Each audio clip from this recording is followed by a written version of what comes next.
అల్లా అంటే ఎవరు అనుకుంటున్నారు? కేవలం ముస్లింలకి ప్రభువు కాదు అల్లా. అల్లా సకల లోకాలకే ప్రభు.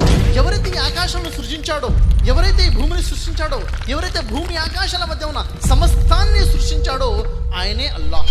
లౌ కాన ఫీహిమా ఆలిహతున్ ఇల్లల్లాహ్ లఫసదతా ఫసుబ్హానల్లాహి రబ్బిల్ అర్షి అమ్మా యసిఫూన్. ఈ భూమి ఆకాశాల వ్యవస్థలో ఒక్క అల్లాహ్ తప్ప ఇతర దేవుళ్ళు కూడా ఉండి ఉన్నట్లయితే అప్పుడు భూమి ఆకాశాల వ్యవస్థ చిన్న భిన్నమైపోయి ఉండేది. లైస కమిస్లిహి షైఉన్ వహువ సమీఉల్ బసీర్. దేవుడి రూపాన్ని పోలిన రూపం ఈ సృష్టిలో ఏదీ లేదు, ఎక్కడా లేదు. దేవునికి రూపం ఉన్నది, కానీ దేవుడి రూపాన్ని పోలిన రూపం మరొకటి లేదు. సృష్టి లోపల ఉన్న మనము సృష్టికి బయట ఉన్న దైవాన్ని చూడగలుగుతామా? తండ్రి లేకుండా పుట్టిన ఈసా అలైహిస్సలాం గొప్పతనం కాదు, కానీ తండ్రి లేకుండా ఈసా అలైహిస్సలాంని పుట్టించినది అల్లాహ్ యొక్క గొప్పతనము. ఈసా అలైహిస్సలాం అల్లాహ్ యొక్క సూచనలలో ఒక సూచన. దేవుడు ఒకడే ఉన్నాడు, ఆయన అల్లాహ్. అల్లా అంటే ఆరాధనకు అర్హుడు. ఆయన తప్ప మరొక దేవుడు లేడు.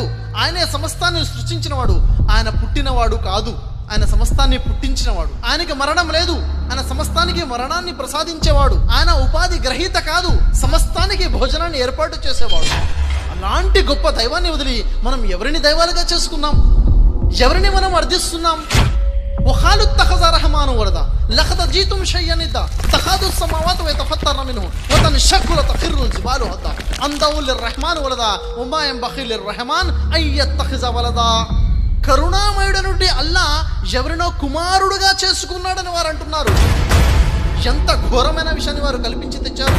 వారు అనే ఈ చెడ్డ మాట కారణంగా త్వరలోనే ఆకాశం బ్రద్దలైపోతుందేమో, భూమి పగిలిపోతుందేమో, పర్వతాలు తుత్తునీలుగా చేయబడతాయేమో. అల్లా ఎవరినో కుమారుడుగా చేసుకోవటం అనేది అల్లా యొక్క ఔన్నత్యానికి తగిన విషయం కాదు. అల్లాకి కుమారుడు లేడు.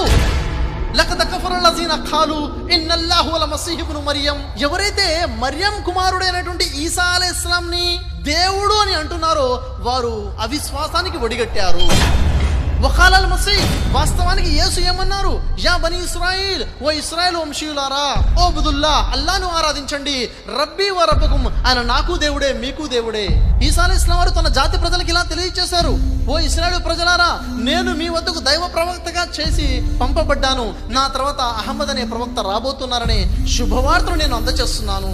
అహ్మద్ అనే ప్రవక్త రాబోతున్నారనే శుభవార్త.